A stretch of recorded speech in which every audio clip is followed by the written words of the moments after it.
창세기 17장 1절에서 8절 말씀 보도록 하겠습니다.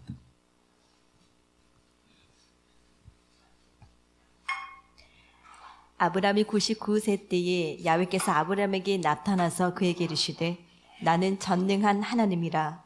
너는 내 앞에서 행하여 완전하라.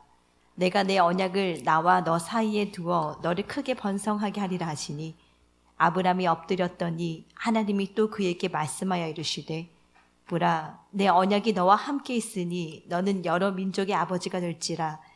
이제 후로는 내 이름을 아브람이라 하지 아니하고 아브라함이라 하리니 이는 내가 너를 여러 민족의 아버지가 되게 함이니라. 내가 너를 심히 번성하게 하리니 내가 내게서 민족들이 나게 하며 왕들이 내게로부터 나오리라. 내가 내 언약을 나와 너 및 내 대대 후손 사이에 세워서 영원한 언약을 삼고 너와 내 후손의 하나님이 되리라. 내가 너와 내 후손에게 내가 거류하는 이 땅 곧 가나안 온 땅을 주어 영원한 기업이 되게 하고 나는 그들의 하나님이 되리라. 아멘. 예, 내 앞에서 완전하라는 말씀의 제목으로 하나님 말씀 나누도록 하겠습니다. 참 시간이 빨리 가요. 벌써 2021년 다 이제 지나고 마지막 주일입니다. 우리가 이제 믿음의 여정을 걸어가는데요. 근데 믿음의 여정을 걸어가는 우리가 잘못하면 주체가 될 수가 있죠. 그런데 우리가 아시는 것 같이 우리는 절대로 주체가 아닙니다. 우리는 주체와 종속 관계에 있는 객체들이죠. 2021년 이제 끝나는 시점에서 이렇게 보면은 뭐 여기저기 있어 이제 식구들의 삶도 회복이 되는 것도 보이고 식구들 간에도 뭐 이런 풍성한 나눔들이 있고 뭐 이런 것들이 저한테도 참 많이 들려서 너무 행복했고요. 부족한데도 그래도 늘 지지해 주시고 동력해 주셔서 어느 곳에 가더라도 제가 또 기염받고 그렇게 또 되었고요. 뭐 지금 제가 잘나서 그런 게 아니라 식구들이 잘 섬겨주셔서 그렇죠. 한 해 동안 또 수고했다고 돈도 주시고 뭐 옷도 사주시고 그러는데 저는 참 그런 것 같아요. 이게 하나님의 특별한 사랑을 제가 참 많이 받은 한 해였다라는 생각이 또 많이 들기도 하고요. 그렇습니다. 이제 2022년은 우리가 이제 좀 더 이제 전도에 적극적으로 힘을 좀 쓰고 좀 끌어모으는데 이제 지금 또 일을 하고 계신 분들이 계세요. 그러니까 분명히 뭐 가시적으로 이제 보일 때가 된 것 같기도 하고요. 우리가 이제 우리에게서 어떤 원인을 찾아서 내가 이렇게 하니까 인과율의 세상은 분명히 아닌 걸 이제 알죠. 그러니까 모든 것은 그분이 시작했고 그분이 과정이고 그분이 완성하시는 거죠. 하시는데 오늘 로마서를 보면은요, 찾지는 말고요, 아브라함을 믿음의 조상이다 이렇게 얘기를 해요. 로마서 4장 11절에 보면은 아브라함은 믿음의 조상이다. 믿음의 조상입니다. 그러니까 이건 행위의 조상이 아니라 믿음의 조상입니다. 믿음으로. 그러니까 믿음이라고 하는 말은 행위의 반대 개념입니다. 그러니까 내가 믿어서 구원받는다라고 하면 이것도 내 행위예요. 그러니까 행위가 아닌 상태를 믿음이라고 합니다. 그래서 이걸 사도행전에서 우리가 아시는 것처럼 사도행전 15장 11절에 보면은 이걸 은혜라고 했습니다. 은혜로 구원받았다. 값없이 공짜로 원인 없는 결과를 우리가 받았다는 겁니다. 그래서 이게 구원이라고 하는 것은 내가 믿어서 되는 것도 아니고 그분이 전적으로 값없이 내게 주시는 것을 받아서 수용함으로 되어진 게 구원입니다. 구원은, 그래서 제가 말씀드린 것처럼 구원은 절대로 상실되지 않습니다.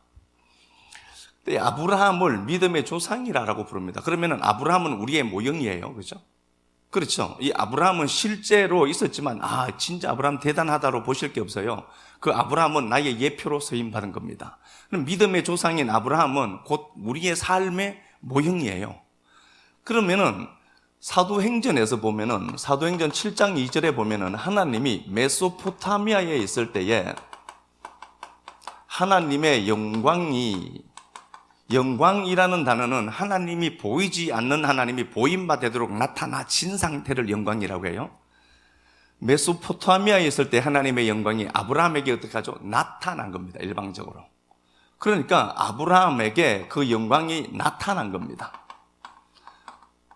아브라함이 그 영광을 구할 위치가 안 됩니다.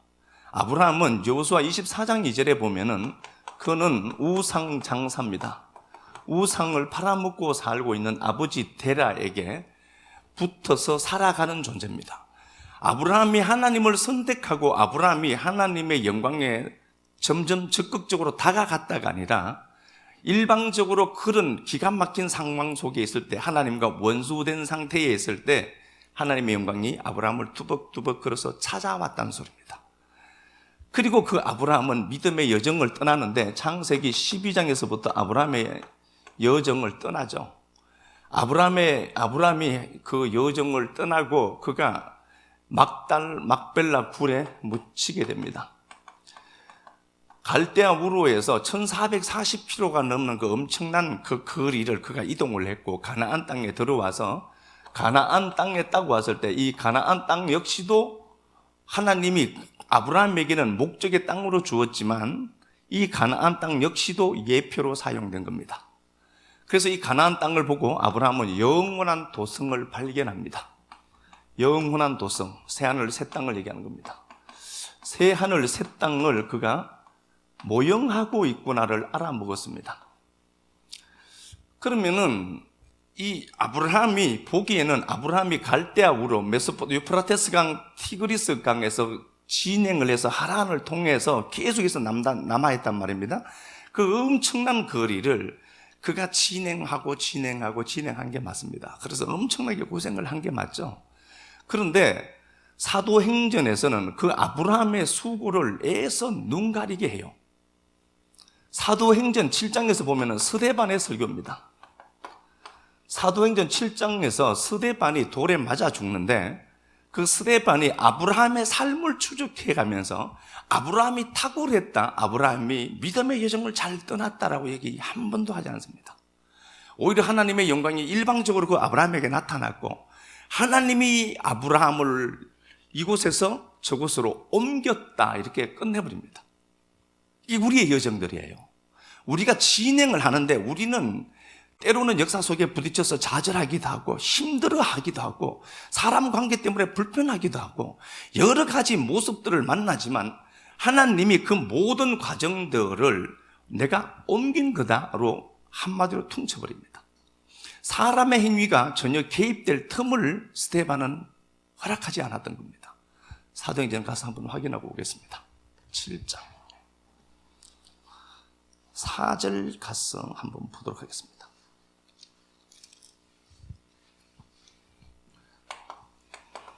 아브라함이 갈대아 사람의 땅을 떠나 하란에 거하다가 그의 아버지가 죽음에 하나님이 그를 거기서 너희 지금 사는 이 땅으로 옮기셨느니라. 예, 하나님이 아브라함을 갈대아 사람의 땅을 떠나게 하시고 지금 살고 있는 땅, 가나안 땅으로 하나님이 어떻게 하냐? 옮겼다. 아브라함은 그 길을 가는데 분명히 위험도 있었고 고통도 있었죠. 그런데 그런 거 다 삭제해버려요. 해버리고 하나님이 갈대아우로 메소포타미아에서 가나안 땅으로 옮겼다는 겁니다. 하나님이 옮겼다 이렇게 되어 있습니다. 그러면 여기서 우리가 힌트로 가질 수 있는 건 뭐냐 보면은 내 삶이 기가 막히고 아프기도 하고 괴롭기도 하겠지만 하나님이 옮기는 겁니다. 주체가 우리가 아니라는 소리예요. 우리는 내 인생이어서 차곡차곡 진행해서 가지만 하나님 입장에서는 그냥 내가 옮긴 거야, 그게. 그러니까 우리가 이랬다 저랬다라고 할 수 있는 건 없습니다. 그분이 믿음이신 그 실체가 우리를 한 포인트에서 좌표를 잡고 그 좌표로 우리를 갖다 옮겨 놓았다. 이렇게 말해버려요. 그러니까 믿음의 조상 아브라함을 보면서 믿음이라고 하는 것은 그분이 한 좌표에서 점을 찍고 또 다른 한 좌표에 점을 찍고 우리는 그리로 간단 말입니다. 가지만 그분이 이렇게 해서 우리를 붕 뜨게 해서 여기 갖다 심은 게 나구나를 안다면은 너무 삶에 대해서 아파할 것 없습니다. 그분은 실수하지 않으시기 때문에 그렇습니다. 그분이 옮기신다. 로마서 4장 가서 한번 보겠습니다. 로마서 4장 뒤쪽에 1절부터 한번 보겠습니다. 그런즉 육신으로 우리 조상인 아브라함이 무엇을 얻었다 하리요? 만일 아브라함이 행위로서 의롭다 하심을 받았으면 자랑할 것이 있으려니와 하나님 앞에서는 없느니라. 성경이 무엇을 말하느냐? 아브라함이 하나님을 믿음에 그것이 그에게 의로 여겨진 바 되었느니라. 일하는 자에게는 그 싹이 은혜로 여겨지지 아니하고 보수로 여겨지거니와 이를 아니할지라도 경건하지 아니한 자를 의롭다 하시는 이를 믿는 자에게는 그의 믿음을 의로 여기시나니 일한 것이 없이 하나님께 의로 여기심을 받는 사람의 복에 대하여 다시 말한 바. 예, 그렇게 되어 있습니다. 그러니까 아브라함이 행위를 하나님 앞에 자랑할 것이 있느냐? 없다는 겁니다. 이 아브라함이 분명히 어떤 행위를 한 것도 맞습니다. 그런데 이 아브라함이 한 이 행위는 아브라함이 원인이 되어서 촉발되어진 행위가 아니라 그 행위마저도 하나님이 촉발케 했다는 겁니다. 그러니까 내가 했다라고 하는 것은 성경의 잣대로 보면 전혀 맞지 않습니다. 그분이 나를 통해서 이것 했다는 게 정확한 개념입니다. 아브라함이 행위로 말미암아 의를 받았느냐? 그렇지 않다. 아브라함이 가진 그 행위를 하나님이 삭제해요. 그리고 그는 믿음의 의를 가진 자다. 일하지 않아도 일했다라고 쳐주시는 하나님의 의다. 그렇게 얘기를 한단 말입니다. 그러면은 아브라함은 믿음의 조상으로 말씀하시는데 하나님이 아브라함을 찾아보시고 하나님이 목적지까지 딱 심었다. 이게 믿음의 삶이에요. 자, 이거 좀 적겠습니다. 아브라함이 믿음의 여정을 떠납니다. 창세기 12장에서 떠나게 되고 하나님이 그를 복의 근원으로 만듭니다. 복이다. 네가 복의 근원이다. 출발점, 시발점이다. 네가 복이 될 거다. 아브라함이 복이에요. 그래서 아브라함을 수용하면 복이고 아브라함을 배척하면 복이 안 되는 겁니다. 아브라함이 복이에요. 그 하나님이 아브라함에게 땅을 허락해 주시고 후손을 말씀했습니다. 그러다가 15장에서 하나님을 믿었다 이렇게 되어 있습니다. 믿었다. 믿음을 의로 여겨주셨다 이렇게 되어 있습니다. 15장 1절을 열면서요, 아브라함은 두려워하고 있습니다. 두려움의 성질은 뭐냐 보면은 14장에서 엘람 왕 그돌라오멜이 소돔을 친 겁니다. 그래서 소돔이 박살난 겁니다. 박살났고 소돔에 살고 있는 아브라함의 조카 롯이 잡혀갔습니다. 그래서 아브라함이 그에게서 기르는 군사 318명을 데리고 가서 추격해서 모든 뺏긴 것들을 다시 찾아옵니다. 찾아왔는데 아브라함은 분명히 여기에 대해서 고민도 했을 겁니다. 이 당시 최강국이 엘람 왕입니다.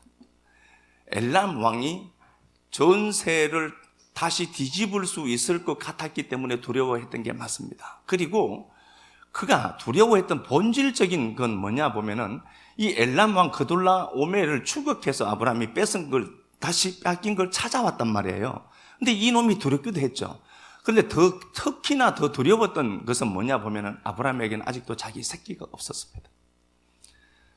그래서 그 새끼가 자신의 후손, 대를 이을 후손이 없었던 겁니다. 그래서 이게 사실은 더 두려웠던 겁니다. 자기가 죽어버리면은 후손이 발생되지 않기 때문입니다. 그돌라오멜이 치러 와서 아브라함이 죽어버리면은 자기를 통해서 하나님이 후손이 생기고 자손이 생긴다라고 했는데 약속이 성취되지 않게 되고 자기는 후손도 없이 죽어버린단 말입니다. 그러니까 이게 굉장히 큰 두려움이었습니다. 자, 그러면 오늘 본문을 한번 보겠습니다. 오늘 본문을 보면은 하나님이 완전해라 했습니다. 그럼 우리가 완전할 수 있느냐? 어떻게 하는 게 완전하죠? 우리가 이렇게 말을 잘해요. 어떤 사람들을 보면은 하나님 앞에 좀 완전해라. 그래서 우리가 자답해 봐야 됩니다. 어떻게 하는 게 완전할까? 어떻게 하면 완전한가요? 이런 말 너무 많이 하거든요. 하나님 앞에 좀 완전해라. 좀 더 하나님 앞에 더 가까이 가라. 어떻게 하는 게 가까이 가는 거예요? 기도 많이 하면은 이게 너무 추상적으로 얘기를 해요. 실체를 갖고 얘기를 해주지 않고 하나님 앞에 좀 더 적극적으로 매달려라. 나 그만큼 매달리는데.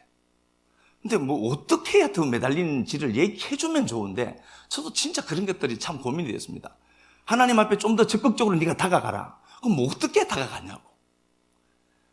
철야 3일 하면 된다. 그럼 저는 철야 3일 하겠어요. 근데 그런 것도 없고 그냥 막연하게 하나님 앞에 좀 더 열심히 부려라. 뭐 이렇게 퉁치듯이 얘기하거든요. 이게 너무 추상적이에요. 우리가 하나님 앞에 완전해라. 그러면 아브라함이 스스로 자기가 어떠함을 갖고 하나님이 설정해둔 그 완전한 데까지 그가 스스로 나아갈 수 있느냐? 답부터 말씀드리면 노입니다. 없습니다. 사람이 하나님 앞에 완전해 갈 수 있느냐? 아니다는 겁니다. 절대로 그럴 수가 없습니다. 오늘 본문을 보면은, 자, 오늘 본문 다시 한번 가서 확인하고, 15장부터 확인하고 옵시다. 창세기 15장. 하나씩 우리 잡아가서 한번 보겠습니다. 15장 1절, 2절. 이후에 야훼의 말씀이 환상 중에 아브라함에게 임하여 이르시되 아브라함아 두려워하지 말라. 나는 내 방패요 너의 지극히 큰 상급이니라. 아브라함이 이르되 주 야훼여 무엇을 내게 주시려 하나이까? 나는 자식이 없사오니 나의 상속자는 이 다메섹 사람 엘리에셀이니이다. 예, 아브라함은 자기가 자기 바운더리를 정해놨어요. 하나님은 우리가 아는 것처럼 이삭을 주었습니다. 그런데 아브라함은 창세기 15장에 있는 아브라함은 하나님을 제안했습니다. 그렇죠? 엘리에셀이 후계자다. 이미 점 찍어두고 있습니다. 하나님은 준다라고 했는데 그 하나님의 크기를 그는 담지 못하는 것이 맞습니다. 하나님은 이따만한 걸 주시려고 하는데 자기가 받으려고 준비된 그릇은 아주 작아요. 엘리에셀로 족하다는 소리죠. 그리고 그는 바깥에는 그돌라오멜 이것 때문에 두려워했어요. 그리고 안으로는요, 그돌라오멜이 만약에 치러 오면 자기는 죽을 것 같다니까요. 그러니까 후손 없이 자기는 죽어버리거든요. 안으로는 자식이 없어요. 대를 이을 자식이 없습니다. 굉장히 큰 딜레마에 빠진 거예요. 그런데요, 엘리에셀이 종인데 이 양반이 내 후사가 될 겁니다. 이렇게 주님이 말씀하니까 주님이 말씀을 해요. 4절 야훼의 말씀이 그에게 임하여 이르시되 그 사람이 네 상속자 아니다. 네 몸에서 날 자가 네 상속자가 되리라. 그렇게 또 말씀해요. 그러면은 아브라함이 엘리에셀입니다 라고 할 때 아니야, 걔가 아니고 네 몸에서 날 자가 있다. 네 몸에서 날 자가 있다. 그 자가 네 자식이 되고 후손이 될 것이다. 그리고 그들을 내가 하늘 별과 같이 많게 하겠다. 하나님이 약속을 했어요. 약속을 하셨죠. 하나님이 약속을 했습니다. 그러니까 아브라함은 또 생각이 바뀌는 거예요. 엘리에셀을 점 찍어두고 있는데 하나님을 자기가 제안한 겁니다. 그래서 제가 말씀드리잖아요. 말씀이 들어오면 우리의 그릇이 자꾸 넓어져야 돼요. 그런데 우리의 프레임이 아주 요만한 게 있어요. 그 틀을 자꾸 벗어나야 합니다. 말씀이 들어올 때 여러분 고통스러워야 돼요. 나와 말씀이 충돌하는 지점이 허물어지는 지점이기 때문에 그렇습니다. 그래서 어떨 때는 말씀이 여러분들에게 정말 부딪히기도 해야 돼요. 그래서 그 말씀이 나를 공격하는 걸로 보여야 됩니다. 다윗도 고백했습니다. 그 말씀이 나를 죽이려고 한다라고 했다니까. 욥도. 그 말씀이 내게 딱 와서 내가 이 정도야 라고 울타리 쳐는 담을 하나님 만들어서 무너뜨려 버려야 돼요. 그런데 이게 고통스럽죠. 그럴 때 그걸 직면하는 용기가 사실 필요합니다. 그걸 딱 보면서 허물어지는 그걸 보면서 긍정적인 걸 생각해야 되죠. 하나님이 이 프레임을 걷어내시는구나. 포도원을 걷어내죠. 배우심이니까. 악취가 나거든. 걷어내야 되잖아요. 아브라함은 엘리에셀을 점 찍어두고 있습니다. 그런데 하나님이 걔 말고 네 몸에서 날 자가 있다라고 하니까 아브라함은 이때 자기가 생산할 능력이 아직도 있었습니다. 남자는 문지방 넘을 힘만 있어도 한다잖아요. 씨를 가질 수 있다, 씨를 퍼뜨릴 수 있다라고 하죠. 제가 확실하게는 모르겠어요. 여자 중에 기네스북에 오른 사람이 있는데 자식을 제일 많이 낳은 사람이 50몇 명이래요. 이게 어떻게 그렇게 낳는지 몰라. 여자 한 분이 50몇 명을 낳더라고요. 1년에 한 명만 낳아도 그게. 그런데 남자는요 100몇십 명을 낳았어요. 그러니까 남자는 그러니까 이게 기네스북에 그렇게 올라가 있어요. 뭐 100몇십 명인가. 저쪽에 요르단 쪽인가 그게 있더라고요. 아유, 할 일 없어서 지금 맨날 저런 거나 생각하구나. 그러지 마시고. 네, 봐요. 아브라함에게 네 몸에서 날 자가 있다라고 하니까 아직도 아브라함은 생산할 힘이 있습니다. 그래서 16장에 어떻게 하는가 보니까 하갈을 자기 아내로 맞아들여서 이스마엘을 생산합니다. 자기 몸에서 날 자가 있다고 했거든요. 그러니까 아브라함은 자기가 아직도 씨가 남아있기 때문에 사라를 통하여서 자기가 만든 씨를 이스마엘로 낳게 됩니다. 이건가 싶었던 겁니다. 그런데 하나님이 하시는 바와 같이 입을 닫아버립니다. 입을 닫아버려. 86세 때거든요, 이때는. 그러니까 하나님이 10년 이상을요, 입 닫아버려요. 침묵해버렸습니다. 아브라함은 이럴 수밖에 없습니다. 이게 우리들의 모습이기도 합니다. 내게 있는 힘을 있죠. 내게 있는 힘을 하나님이 사용하는 걸로 보여요. 그래서 아브라함은 자기가 믿음을 갖고 하갈을 통하여서 씨를 생산했는데 하나님이 얘를 싫어했던 겁니다. 그리고 17장 오늘 본문에서 완전해라 이렇게 했습니다. 그럼 어떻게 완전하냐는 거죠. 한번 보겠습니다. 17장. 예, 아브라함이 99세 때에 야훼께서 아브라함에게 나타나서 그에게 이르시되 나는 뭐라고 하죠? 전능한 하나님이다. 이게 사드에서 왔다고 했죠. 샤다드, 사드, 가슴, 유방이라고 했잖아요. 전능하신 하나님이에요. 전능한 하나님이다. 그러니까 하나님이 전지전능하다 이게 아니라 하나님이 젖을 먹여서 어린아이를 양육해서 자라나게 하시겠다는 소리예요. 그러면은 완전해라 라고 하는 의미는 우리가 완전으로 나아가는 게 아니라 그가 우리를 그 지점까지 높여 내겠다는 소리예요. 수준이 안 되는 너를 내가 껴안고 내가 너에게 젖을 먹여서라도 너를 성장시켜서 마침내 그 지점까지 세우겠다는 소리입니다. 17장 한번 가서 보겠습니다. 4절. 보라, 내 언약이 너와 함께 있으니 너는 여러 민족의 아버지가 될지라. 이제 후로는 내 이름을 아브람이라 하지 아니하고 아브라함이라 하리니. 예, 내 언약이 너와 함께 있다. 그렇게 되어 있죠. 내 언약이 너와 함께 할 것이다. 4절입니다. 2절도 다시 한번 보겠습니다. 내가 내 언약을 나와 너 사이에 두어 너를 크게 번성하게 하리라 하시니. 내 언약을 너와 함께 두고 너와 나 사이에 두고 그렇게 되어 있죠. 내 언약을 함께 두겠다. 계속해서 그 얘기예요. 되풀이 되는 말씀 보겠습니다. 6절. 내가 서로 심히 번성하게 하리니. 내가 심히 번성케 하죠. 하나님이 내가 번성케 할 것이다. 그렇게 되어 있습니다. 내가 번성케 한다. 또 보겠습니다. 7절. 내가 내 언약을 나와 너 및 내 대대 후손 사이에 세워서 영원한 언약을 삼고. 내가 내 언약을 너에게 주어 언약으로 삼겠다. 내 언약을. 8절. 내가 너와 내 후손에게 내가 거류하는 이 땅 곧 가나안 온 땅을 주어 영원한 기업이 되게 하고. 예, 내가 하겠다. 내가 주겠다. 그렇게 되어 있죠. 자, 그러면은 오늘 본문 말씀에서 17장에서 완전해라 라고 하는 건 뭔가? 아브라함이 완전해질 수 있느냐? 아니다. 결코 그럴 수 없다. 그러면은 아브라함에게 하나님이 완전을 요구하신 이유는 뭔가 보니까 뭘 완전해라고 했나 보니까 하나님이 하시겠다는 것을 완벽하게 믿는 걸 완전하라는 소리예요.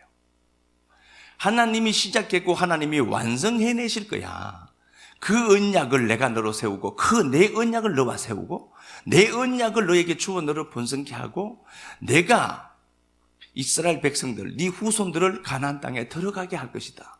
완전하라는 말은 네가 좀 더 적극적으로 노력을 해서 완전해 나아가라는 소리가 아니라 철저하게 주권자이신 하나님이 시작하고 하나님이 과정이 되시고 하나님이 결과를 도출해낼 것이다는 것을 믿는 것을 완전해라 라고 하나님 말씀하신 거예요.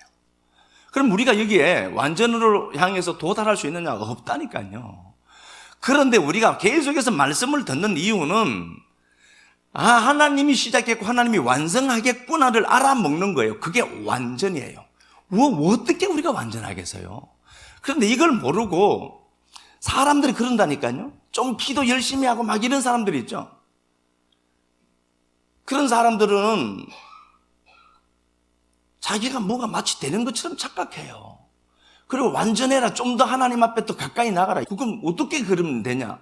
라고 말하면 말을 못해요. 자기가 잘하는 걸로 얘기하지. 그냥 금식 잘하는 사람 금식해라 그러고, 기도하는 사람 좀 더 기도해라 그러고, 제각기 달라요. 그런데 오늘 본문에 나오는 말씀을 놓고 보면은 정말 완전하면 뭔가 하나님이 완성해 낸다는 거예요. 하나님이 시작하시고, 아브라함을 그래서 갈대아 우르에 우상 팔아먹고 있다니까요. 우상 팔아먹고 있는 그에게 아브라함에게 하나님이 일방적으로 나타나신 것 아닙니까? 아브라함이 나타나달라고 소리하지도 않았어요. 하나님이 나타나시고 하나님이 그를 갈대아 우르에서 어디로? 가나안 땅으로 옮기셨다는 거잖아요. 그걸 네가 믿어야 돼. 그럼 그게 하나님 앞에 완전한 게 되는 거다. 그거 완전한 거예요.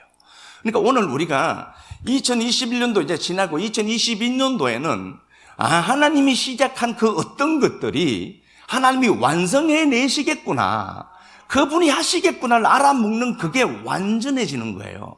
하나님이 완전해지시려고 하면은 네가 갖고 있는 힘으로 하가를 통하여서 이스마엘 낳는다? 그럼 네가 했는 것처럼 보인다니까요. 이거 그때 내가 아직도 생산할 힘이 있거든요. 그래서 내가 낳았다라고 한다니까요. 하나님은 그것마저도 묵살시켜내요. 야, 그거 아니야, 그냥 내버려. 그거 버려라고 했다니까. 버렸잖아요. 이거 아니구나, 버렸다니까. 내 힘이 완전히 끊어진 그 자리에서 하나님 다시 시작한다니까요. 그래야 누가 하시니까? 그분이 하시니까. 내게서 원인 고리가 있다라고 착각하시면 안 돼요. 하나님은 반드시 시작하실 것이고 하나님은 완성해 내십니다. 그 역사적인 현장에 내가 그냥 서 있는 거예요. 그러니까 계속 그 얘기하죠. 9절 가보겠습니다. 하나님이 또 아브라함에게 이르시되, 그런저 내가 이렇게 할 테니까, 내가 완성해 낼 테니까 그런저 너는 내 언약을 지키고 가자라는 소리죠. 이게 샤마르거든요. 그걸 네 안에 생각의 재료로 가져라. 내 후손도 대대로 지켜라.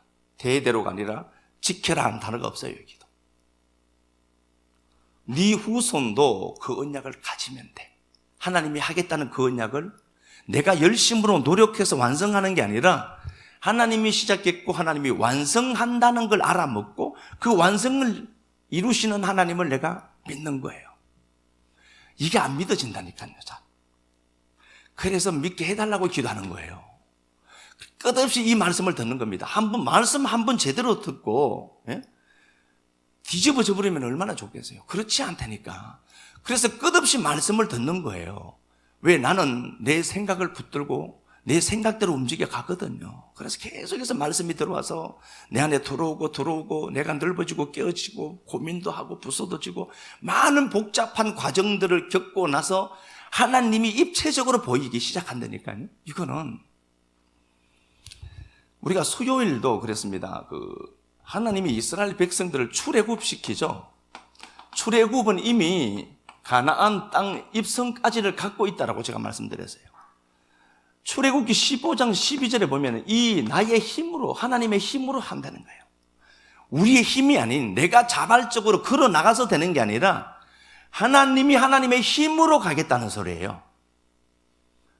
하나님의 힘으로, 내 힘으로 간다. 16절 17절에도 하나님이 그래서 이스라엘 백성들을 끌고 어떻게 하죠? 가나안 땅에 심은 거예요. 가나안 땅을 이미 하나님이 예비했다라고 했죠. 이게 작품이라는 단어라고 했습니다. 파알이라고 했으니까. 하나님이 작품이라니까요, 이게. 하나님이 이스라엘 백성들을 끌어내서요. 자기들이 관계가 아니라니까 안 가려고 했다니까, 이 사람들이요. 근데 어쩔 수 없이 밀려가는 것 아닙니까? 밀려가요. 그래서 내 인생은 어떻게 될까? 걱정할 필요 없어요. 하나님이 때가 되면 밀어도내요. 아멘. 내 인생 하나님 이대로 총치면 어떡합니까? 젊은 친구들이. 뭘 총쳐? 하나님이 하시지. 하나님이 변변치 않은 이 몸도 이렇게 만들어 주셨는데 하나님이 때가 되면은 내가 그 자리에 들어가 있지 못하죠. 어떨 때는 내가 복된 자리에서 벗어나 있을 수도 있어요. 사무엘상 16장 다윗은 그 축복의 자리에 없어요.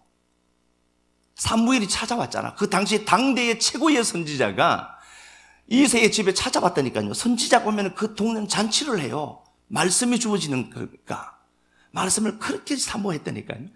사무엘이 왔다는 것은 하나님이 온 거예요. 그래서 베드로가 왔을 때 베드로를 보고 고넬료가 엎드려 절했다니까요. 말씀을 얼마나 사모했는지. 사무엘이 왔을 때에 그 당시 그 축복의 현장에 다윗이 없었다니까요. 밀려나가 있잖아요. 그런데도 하나님은 복받을 자리에 성도는 끝까지 찾았으라도 세운다니까. 왜 두려워하는지 모르겠어요. 이제 우리가 이 나이쯤 되다 보니까 인생은 내 뜻대로 안 되고 이렇게 밀려가는 것도 괜찮더라가 보이죠. 그런 것 아닙니까? 나이가 먹으면은요, 그렇게 아둥바둥한 것들이 그게 아니라 이상하게 밀려가는 데 일이 돼. 그래서 야, 너무 빡시게 살지 마라. 된다, 인생을. 좀 더 눈이 열린 사람들의 입장에서 들어보면은요, 하나님이 해요. 축복의 자리에 멀리 있는 다윗 끌었으라도 그 자리에 세운다니까. 내가 꼭 그 자리에 있어야 될 거 하나님 어떻게든 끌어모아요. 이 혜빈이 봐, 이 자리에 끌어모으잖아. 귀가 열려 있으니까. 예, 혜빈이는 예찬이 잘 맞는 걸 복되게 여기고 잘해야 돼. 자, 봐요. 하나님이 끌어서 이 자리에 세우시죠. 하나님이 하시는 겁니다.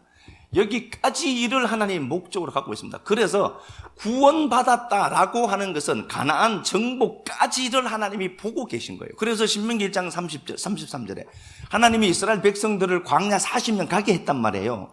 그런데 팩트로는 자기네들이 걸어서 간 거죠.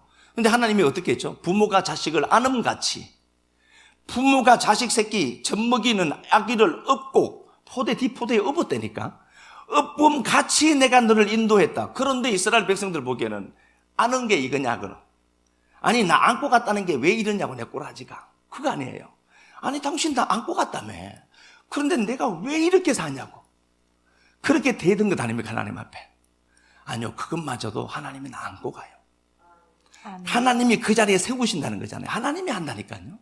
모든 것을. 시편 44편 한번 가서 볼까요? 시편 80편 갔다가 44편 갑시다. 시편 80편.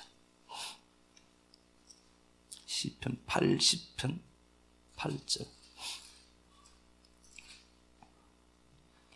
주께서 한 포도나무를 애굽에서 가져다가 민족들을 쫓아내시고 그것을 심으셨나이다.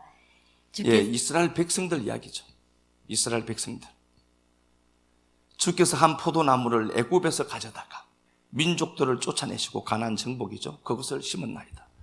종살이 하던 이스라엘 백성들이 이집트에서 있어요. 포도나무라고 하죠. 이미 포도나무예요. 홍해를 가르고 광야 40년을 지나고 가나안 땅에 대적들 16년 동안 정복 전쟁하고 난 이후에 가나안 땅에 들어간 지 17년 만에 그 땅의 주인이 되거든요. 이걸 하나님이 한마디로 얘기해 놨어요. 이집트에서 한 포도나무를 가져다가 가나안 땅 원주민들 쫓아내고 내가 그 자리에 심었다, 이렇게 돼 있다니까요. 누가 하시는 거예요? 하나님이요. 그래서 하나님이 시작했고 하나님이 완성한다, 이걸 알아먹어야 돼요. 이게 완전한 겁니다. 하나님이 우리에게 요구하는 건 딱 그거 하나예요. 하나님이 시작하고 그분이 우리의 목자 되셔서 가장 선한 길로 지금 인도하시고 우리를 보기에는 사망의 음침한 골짜기를 지나지만 마침내 하나님은 우리를 젖과 꿀이 흐르는 그 땅, 푸른 초장 실만한 물가로 인도하신다. 요걸 알아먹는 거예요. 알아먹는 자를 하나님이 완전한 자다라고 한다니까요. 이거 좋은 것 아닙니까, 이게? 그러니까 너무 머리 아파서 할 것도 없고요. 하나님의 손이 내 가정에 안 미치면 어떡할까? 그래서 기도하지 마시고. 그래도 하나님의 손이 우리 가정에 있어요. 하나님의 영이 함께 하시고 주의 천군 천사들이 우리 지키고 있어요. 내 꼬라지가 이래도 그 꼬라지가 그래. 하나님이 우리를 떠나지 않아요. 하나님이 가장 잘하신다니까. 그러니까 다윗이 시편 4편에서 보면은 다윗이 그냥 편안히 눕고 잡고 먹고 해요. 기가 막힌 상황을 만났잖아요. 압살롬 반역 때에. 그런데 애딴 모르겠다 그냥 자자 그러고 내가 편안히 눕고 자리니 잠자리가 좋냐고요? 아니에요. 도망가 있다니까. 병 걸렸고. 그럼에도 불구하고 하나님의 역사하심, 일하심을 완벽하게 믿죠. 다윗을 그래서 완전한 자라고 하는 겁니다. 우리의 도덕적인 수준이 완전할 수 있느냐? 아니라니까요. 그게 아니에요. 40편 가서 보겠습니다. 44편 그랬죠. 44편 1절 3절. 하나님이여 주께서 우리 조상들의 날 곧 옛날에 행하신 일을 그들이 우리에게 일러주매 우리가 우리 귀로 들었나이다. 주께서 주의 손으로 뭇 백성을 내쫓으시고 우리 조상들을 이 땅에 뿌리 박게 하시며 주께서 다른 민족들은 고달프게 하시고 우리 조상들은 번성하게 하셨나이다. 예, 하나님이 했죠. 그렇죠. 출애굽한 이야기예요. 출애굽한 이야기인데 하나님이 주의 손으로 뭇 백성을 쫓아내고 이 땅에 가나안 땅에 우리를 뿌리 밖에 고정해 두셨다는 거예요. 떠돌아다니는 인생들, 집도 절도 없이 떠돌아다니는 인생들을 가나안 땅의 주인으로 심어버렸다는 소리예요. 주께서 다른 민족들은 고달프게 하시고 우리 조상들은 번성하게 하였나이다. 하나님이 하시는 거죠. 이걸 추억해내요. 이게 지금 고라는 다윗 때 있었던 존재들이잖아요. 고라의 후손들이지만. 그러면 봐요. 다윗 때에 한 무리들이 이전에 행한 하나님의 은혜를 회상해요. 하나님이 이스라엘 백성들을 이집트에서 끌어내시고 광야 노전 걷게 하시고 16년 동안 정복 전쟁하시고 그 땅에 주체로 심어버렸다. 그리고 우리를 번성케 하시고 다른 민족들은요 괴롭게 했대요. 이걸로 하나님이 완성해냈다는 소리죠. 자, 그리고 3절 가서 보겠습니다. 44편 3절. 그들이 자기 칼로 땅을 얻어 차지함이 아니요 그들의 팔이 그들을 구원함도 아니라 오직 주의 오른손과 주의 팔과 주의 얼굴의 빛으로 하셨으니 주께서 그들을 기뻐하신 까닭이니이다. 예. 그러니까 칼로 이스라엘 백성들이 여기에서 이집트에서 나와서 가나안 땅에 들어갔는데 이 모든 과정을 하나님이 옮겨서 심었다. 이렇게 한마디로 압축을 해버려요. 그리고 어떻게 하는가 보니까 이스라엘 백성들, 성도들, 니들이 가진 힘과 칼로 이걸 얻은 게 아니라 전적인 하나님의 은혜와 주권으로 얻었다는 거죠. 하나님의 힘으로 니들이 구원받아서 이걸 했다. 왜 그러느냐 보니까 하나님이 우리 기뻐했대요. 지금 이스라엘 백성들 기뻐할 만한 재료가 뭐가 있습니까? 광야에서 늘 하나님을 반역했는데 그럼에도 불구하고 하나님은 지 새끼예요. 자기 새끼예요. 그래서 하나님이 이스라엘 백성들을 보고 기뻐했대요. 기뻐했다. 갈라디아서 2장 20절에 그렇게 되어 있죠. 예수 그리스도께서 십자가에 못 박혀 죽임 당했습니다. 그리고 예수 그리스도와 함께 내가 십자가에 못 박혔나니 이제는 내 안에 누가? 그리스도가 산다. 이렇게 말씀하시면서 그가 우리를 위해서 십자가 지신 이유를 그가 기뻐하심으로 십자가 졌대요. 하나님이 우리를 위해서 이 권능이를 위해서 십자가 지실 때 어쩔 수 없이 십자가를 진 게 아니라 자발적으로 우리를 보시면서 내가 죄를 기뻐하니까 내가 십자가를 진다. 기꺼이 기쁨으로 졌다니까요. 이게 자발적 순종이에요. 자발적으로. 해라라고 해서 하는 게 아니라 말씀을 듣다 보니까 말씀이 퉁쳐요 내 가슴을. 그렇게 해서 움직여가는 요 자발적 순종이 우리에게 사실 필요한 거예요. 근데 예수가 우리를 위해서 죽임당할 때 그가 우리를 기뻐하심으로 했대요. 억지로 마지못해서 십자가 진 게 아니라 우리를 보시고 그토록 사랑스럽게 여기시고 사랑해서 그가 죽임당했대요. 그 예수가. 신명기 10장에도 똑같아요. 신명기 10장 12절에도 너희가 하나님을 사랑하여 내 계명을 지키면은 그냥 억지로 하기 싫은 것 해라가 아니라 억지로 하시지 마세요. 억지로 안 하면 누가 해요? 다른 사람이 분명히 해요. 저는 지금까지 목회에서 보니까 이 사람 안 하면 큰일 날 것 같은데 이 사람 안 하면 저 사람 통해서 해요. 100% 저는 그 하나님을 믿어집니다. 그런데 하나님이 하시는 역사를 보면은 하나님이 우리를 위해서 사랑하시고 기뻐하심으로 죽었으니까 우리 역시도 어떻죠? 그 기쁘심을 받은, 내가 그렇게 기쁘심을 받은 자구나를 알아먹고 하나님을 사랑하는 거예요. 사랑하는 자가 정말 하나님을 사랑한다면은, 이건 연인 관계만 보더라도 정말 사랑한다면 내가 걔를 위해서 돈을 주고 돈을 쓰고 시간을 안 쓰겠냐고요. 할 것 아니에요. 사랑하여 순종해라라고 돼 있다니까요. 신명기 10장 12절에. 근데 우리는 하나님을 잘못 이해하는 하나님이 있어요. 마태복음 25장 한번 가서 보겠습니다. 마태복음 25장 14절. 마태복음 25장.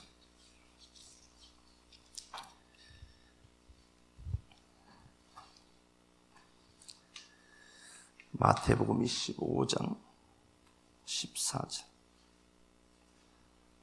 또 어떤 사람이 타국에 갈 때 그 종들을 불러 자기 소유를 맡김과 같으니 각각 그 재능대로 한 사람에게는 금 5달란트를, 한 사람에게는 2달란트를, 한 사람에게는 1달란트를 주고 떠났더니. 예, 달란트 비유죠. 이거 뭐 예수 그리스도 이야기입니다.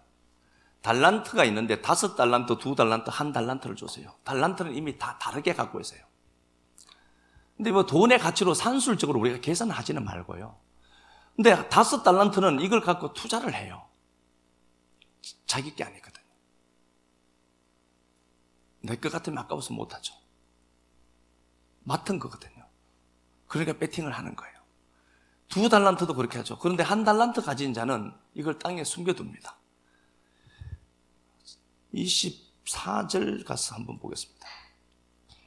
1달란트 받았던 자는 와서 이르되 주인이여 당신은 굳은 사람이라 심지 않은 데서 거두고 해치지 않은 데서 모으는 줄을 내가 알았으므로 두려워하여 나가서 당신의 달란트를 땅에 감추어 두었었나이다. 예, 스콜라레스 굳은 사람이다 이렇게 됐죠. 이 사람이 주인을 잘못 알아요. 주인을 이해하는 폭이 없습니다. 그래서 이 사람이 하는 말을 보면은 당신은 굳은 사람이다. 하나님을 오해한 겁니다. 굳은 사람입니다. 이게 스콜레로스 엄하다는 소리거든요. 엄하다는 소리입니다. 엄하다, 딱딱하다, 뭐 그런 스콜레로스인데 엄하다, 두렵다, 무섭다, 무서운 하나님을 본 거예요. 그러니까 이 1달란트 가진 사람은 하나님을 잘못 이해하고 있습니다.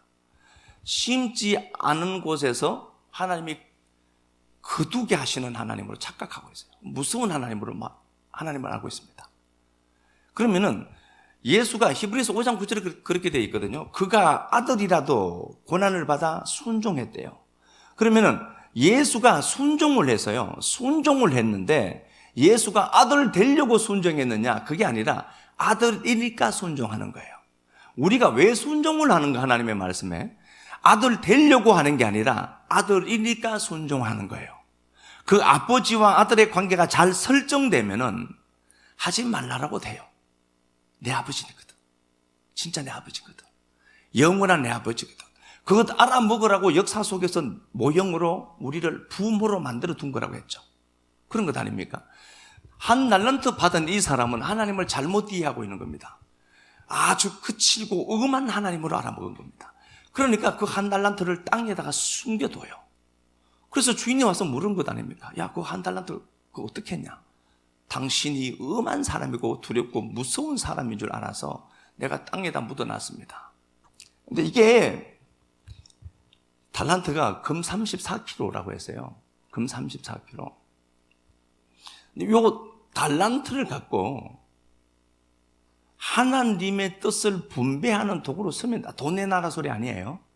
그게 아니라 하나님이 왜곡되면은 왜곡된 하나님 따라가요. 우리가 하나님이 시작했고 하나님이 완성하는 건 확실히 압니다. 이제 그걸 알아먹는 게 완전한 거예요. 그러면 우리가 하나님을 제대로 이해하고 두렵고 무섭고 기도 안 하면 하나님이 와서 몽둥이 들고 두개 펴고 그런 하나님 아니라니까요. 그런 하나님 아니에요.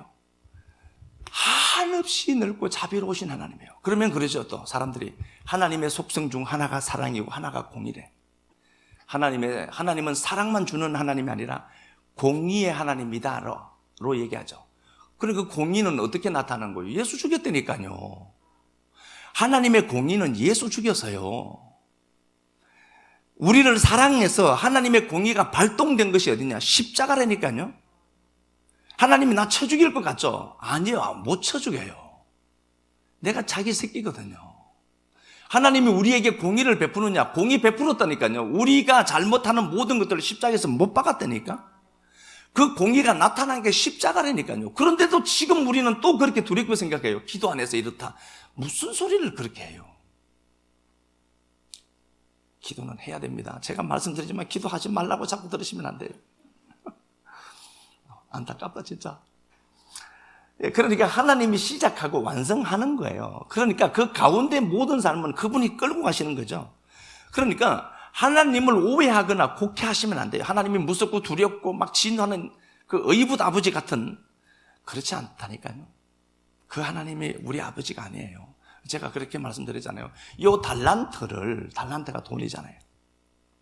이걸 갖고 사용을 잘하는 거예요. 이게요, 저는 진짜 간절한 마음이거든요. 제가 뭐 돈 더 벌려고 하는 것도 아니고요. 정말 여러분, 돈을 대하는 태도가 있어야 돼요. 돈 딱 보았을 때 돈에 대한 감정이 딱 어떻게 생기느냐, 그게 평소 내 돈이에요. 돈 내어놓으라 소리가 아닙니다. 돈을 볼 때 부정한 걸 자꾸 없애야 돼요. 진짜예요. 내년 한 해 좀 돈 좀 많이 버세요. 가서 돈 좀 끌어 모아야 되는데, 돈을 딱 봤는데 이건 무조건 아껴야 된다? 돈에 대해서 부정적인 겁니다. 무작정 써라. 아니에요. 그거 쓰면 안 돼요. 너무 그렇게 쓰면 안 돼요. 은총아, 적당히 써야 된다. 근데 막 쓰는 게 좋은 건 아니다. 은총이 그래도 오늘 감사한금 5만 원 했더라고. 고맙다. 5만 원에 5천 원은 내가 상부에 올려야 되는 돈이다. 그런데 우리가 돈을 쓴다라고 하는 건요, 정말 우리가 주인 정신을 갖고 써야 돼요. 돈은 제가 말씀드렸죠. 이게 제가요, 책을 그렇게 많이 보고 뽑아낸 엑기스를 이 설교 시간에 하는 거예요. 스위스가요, 그렇게 잘 사는 나라가 아니었습니다. 갑자기 생각이 났어요. 스위스가 왜 그렇게 강국이 되었느냐 보면, 스위스는 산밖에 없어요. 근데 제가 알기로는 루이 14세인가 16세인가 그럴 거예요. 그 신교가 이제 기독교죠. 캐톨릭이 있는 그때에 신교가 일어난 거예요. 그러니까 캐톨릭이 거대한 덩치가 돼서 신교를 몰아붙인 겁니다. 그러니까 신교를 오늘날로 이제 우리가 예수를 믿는 거죠. 예수교. 이걸 믿는 사람들이 캐톨릭과는 싸워 이길 수가 없어요. 그래서 이 사람들이 보따리를 사서 도망하는 데가 스위스예요. 그 스위스로 갔는데 하나님이 그때 그 당시의 주류가 있었겠지만 대다수 사람들이 시계 수리공들이었어요. 이 사람들이 쫓겨난 거라니까. 이 사람들이. 그래서 가서 그 산도 있고, 그때는 교통편도 안 좋잖아요. 산도 너무 많고 그러니까 거기 다른 걸 물물 교환하고 팔아서 산다고 해도 산 한 꼭대기 넘으면 날쳐 모르고 막 죽는 거예요. 그러니까 제일 가벼운 게 필요한 거야. 그게 시계였어요. 시계 수리공들이 갖겠다. 시계 잘 만들겠다. 시계 가볍거든요. 몇 개만 해도 수천만 원이 돼요. 2,500만 원짜리, 3,000 이런 게 있잖아요. 그래서 부가가치가 너무 좋은 거예요. 시계 수리공들이 그렇게 해서 일으킨 경제가 스위스예요. 누가 예수쟁이들이 했던, 밀려난 예수쟁이들이 만든 게 그 나라예요. 그리고 끝까지 그들은 용병으로 살았잖아요. 아시는 것처럼. 지금 김문희 고사님 그때 와서 제가 잠시 말씀을 드렸거든요. 용병들이에요. 끝까지 모든 프랑스가 혁명을 일으키고 왕 몰아내고 막 그럴 때 자기들이 죽을 것 아니면서도 그 당시에 친위대들이 프랑스 사람들이었다니까요. 다 도망가 버렸어요. 왕이 불리해지니까. 왕 밑에서 잘 먹고 잘 살다가. 그런데 스위스 사람들은 도망간 사람이 하나도 없어요. 그때 선일기가 지금까지도 있대요. 스위스 용병들이. 그들도 두려웠대요. 자기가 죽는 걸 알고요. 그래서 그들이 그렇게 그때 썼던 편지들이 있는데, 만약에 자기가 도망가 버리면은 자기 후손들이 이 짓을 못 해먹고 산다. 그러니까 자기들은 끝까지 왕의 편에 서서, 왕이 잘하고 잘못하고를 떠나서 왕 편에 서 있기 때문에, 돈을 받고 있기 때문에 우리는 그 자리에 못 들어간다. 끝까지 싸우다 죽었어요. 그래서 스위스 용병 그림이 최고로 알아줘요. 이 사람들이 입이 무겁기로 유명한 사람들이죠. 그러니까 돈을 맡겨놔도 돈도 안 떼먹는 거예요. 침묵 입 자꾸 탁 닫아버리거든. 그러니까 거기에 비밀 은행들이 다 있는 거예요. 그게. 그래서 그게 예수쟁이들이 만든 나라라니까요. 성도가 밀려가죠. 밀려가는 게 아니라 하나님이 밀어붙여낸 거예요. 무언가를 이루시려고. 이게 무리라니까. 그런데 자꾸 너무 아파하지 말라니까요. 하나님을 보고 엄한 하나님을 이렇게 믿지 말고요. 그 하나님을 우리는 다 이해할 수도 없고 저도 이해할 수도 없고 다 이해할 수는 없어요. 그런데 이제 제가 조금 더 그 하나님을 보는 눈이 있다면은 그 하나님을 제가 그렇게 소개한다면 그 하나님이 맞다니까요. 사사기 14장 한번 가서 보겠습니다. 돈 얘기하다가 이렇게 돼서 또 사사기 14장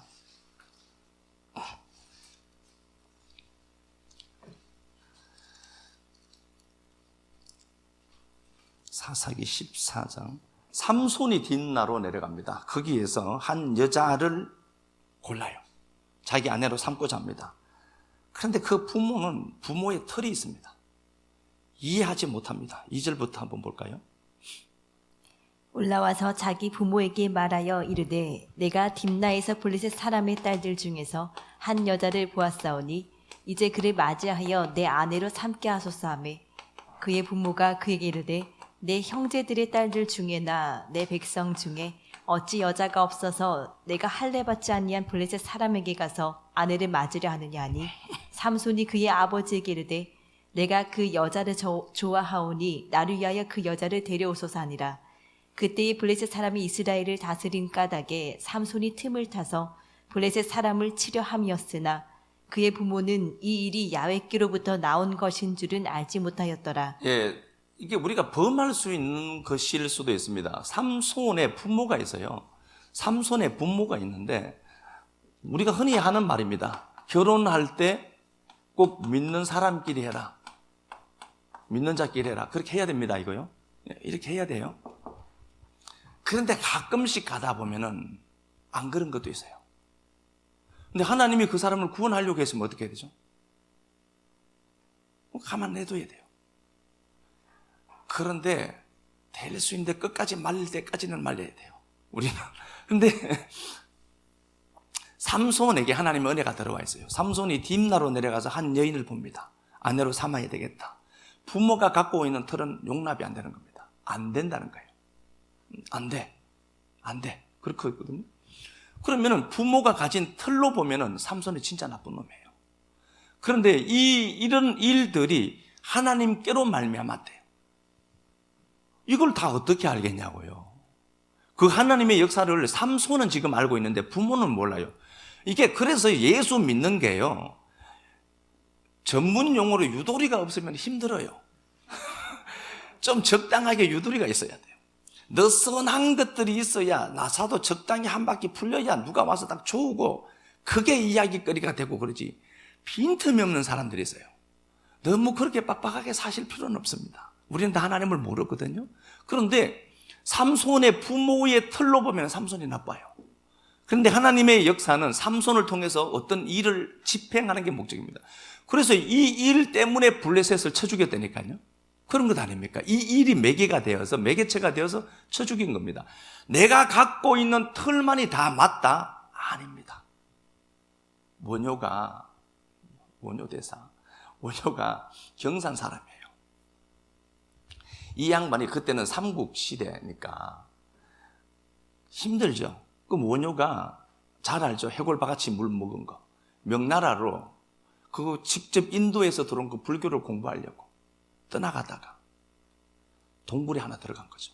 동굴에 들어가서 우리 잘 알죠. 꿈을 꾸고 막 그렇게 해서 해골바같이 있는 물을 마셨잖아요. 물을 마시고 나서 그때 깨달았어요. 그때가 40세가 넘었거든요. 그게 뭐라고?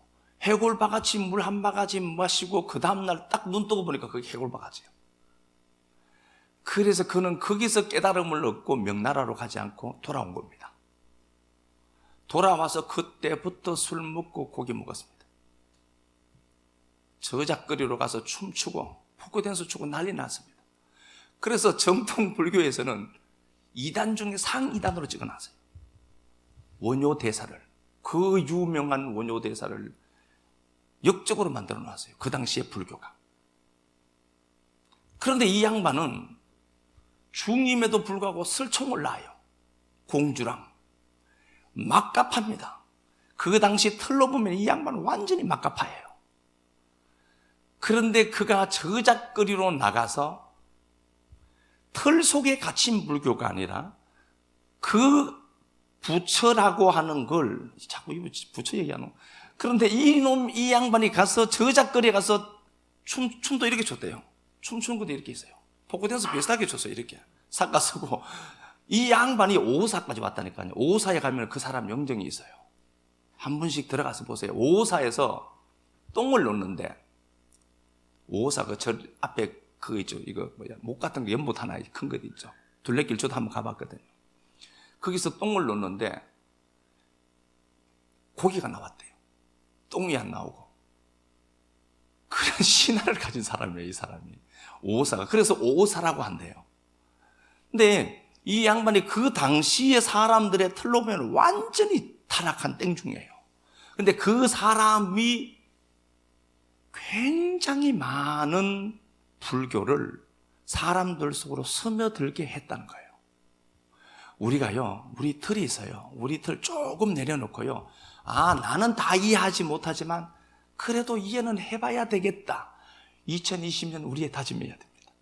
그리고 그런 모습들이 보일 때 오히려 그래 하나님 나와 다를 수는 있습니다. 로 이해하고 하나님 우리가 다 알 수는 없어요. 내 하나님이 다 맞다라고 생각하지도 말고 한 해 동안 말씀을 갖고 아 하나님은 반드시 그거 탄다. 그게 완전한 거다. 그것 알아먹고 하나님 붙들고 하나님이 완성할 걸 아니까 그냥 편하게 그냥 편하게 너무 그러지 말고 너무 편하게 하나님을 믿고 걸어가는 생에 하나님이 역사하시고 만지실 것을 믿고 그런 삶 살아가는 우리들 됐으면 좋겠습니다. 찬양 마지막 주일 저녁 예배 당신 앞에 드렸습니다. 하나님이 행하실 것을 이제 믿는 식구들 많아지게 하셔서 감사합니다. 피눈물 나는 삶이 있고 혹독한 상황 가운데서도 하나님 말씀 한 자락 끌어안고 등불 삼아 걸어가는 식구들 분에 넘치도록 당신 앞에 물질 드리고 분에 넘치도록 섬기고 분에 넘치도록 하나님 은혜 따라 움직여간 식구들 꼭 기억하셔서 이제 2022년도 하나님의 행하심이 왕성하게 보여지는 통로들 많이 발생되도록 성령님 도와주시고 축복해 주시기를 간절하게 소망합니다. 완전하라는 말씀이 우리의 완전함을 독려하는 것이 아니라 하나님이 시작했고 하나님이 결과로 완성해 주실 것이다라고 하는 그걸 믿으라고 하시는 말씀인 것 알고 이제 말씀 한 자락 끌어안고 다시 믿음의 정 떠나갑니다. 상황 때문에 주저앉고 싶을 때도 있고 상황 때문에 너무 아파하기도 하고 사망의 음침한 골짜기를 만났을 때는 주체할 수 없는 슬픔 때문에 아파도 하지만 그럼에도 이 모습 저 모습 가운데 식구들 가운데 섬김 있게 하시고 또 아버지 하나님 식구들끼리 교통하게 하시고 식구들끼리 서로 돕게 하시고 나눌 수 있는 특별한 은혜까지 허락해 주신 그 사랑 너무 고맙습니다. 하나님 당신이 하셨습니다를 고백할 수밖에 없는 2021년도였음을 고백하오니 성령님 우리의 고백 위에 하나님의 역사하심이 풍성해지도록 은혜 베풀어 주옵소서. 2021년도 코로나 때문에 힘든 상황들이었지만 그럼에도 식구들 지켜주시고 보호해주시고 왕성하게 활동할 수 있도록 특별한 은혜 내려주셔서 고맙습니다. 2022년도 더 도약하는 교회 식구들 또 우리 목장들 되도록 하나님 그 목장 더 활성화시켜 주시고 하나님 말씀 끌어안고 걸어갈 때 결단코 외로움이 없고 기쁨과 충만함으로 자발적 순종을 그려내는 식구들 많아지도록 꼭 복 베풀어 주옵소서. 말씀을 신비에 새겨주시고 생각재료 되게 하시고 말씀 믿고 걸어갈 때 하나님 당당하게 걸어가도록 복을 베풀어 주시기를 소망하며 사실은 그리스도 예수님 이름 받들어 감사하며 축복하고 기도드리옵나이다. 아멘.